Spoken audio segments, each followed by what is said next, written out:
Chapter 1. Making a List.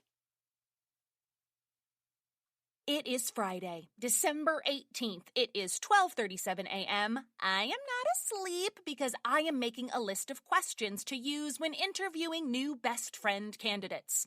My old best friend is Maud. She is fascinating and beautiful and speaks Korean. Her hair is black, her eyes are gray, and she gets a triple dimple when she smiles. Utterly amazing things about Maud. Rides a unicycle, hates soup, loves avocados, adores slugs, can hit a bottle with a slingshot from 50 paces, appreciates the mellow timbre of a well-played flugelhorn, can put her left leg behind her head, but for some reason not her right one.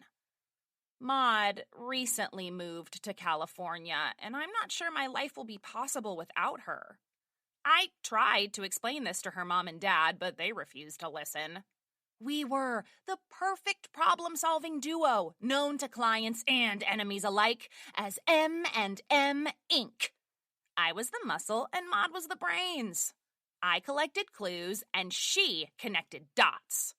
Our work was legendary, as in the case of the missing lunchbox, the riddle of the great big pile of whiteboard erasers, and the confusing situation involving two blonde boys named Donald.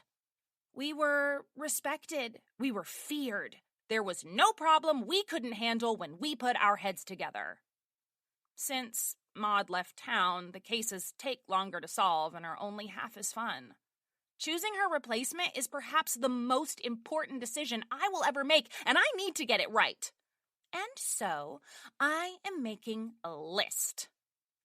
Question number 1. Do you like soup?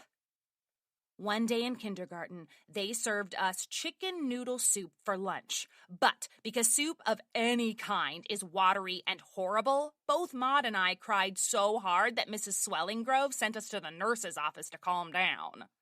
There, on that nurse's bench, with snot running from our puffy red noses, Maud and I agreed we would be best friends forever. Question number 2. How do you feel about avocados? Extra credit for mentioning guacamole.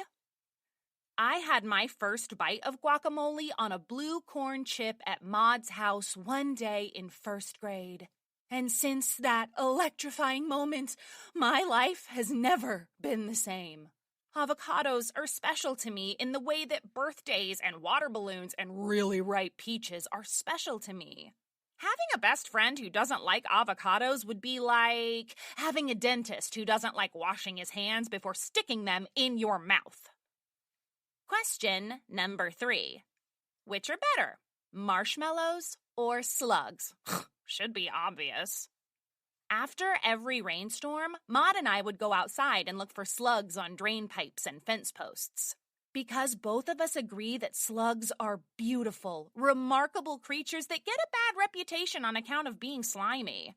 Marshmallows, on the other hand, are only slightly less awful than soup. Maud and I do not understand how blobby chunks of sugary fluff can create such excitement. The person who invented them is surely laughing somewhere. Question number 4. Can you ride a unicycle? Bonus points for eyes closed.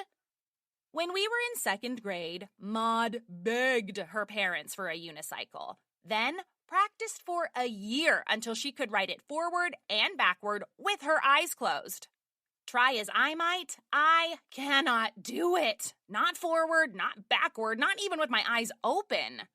If Maud wanted to, she could be a professional unicyclist, but she plans to be a pediatric oncologist.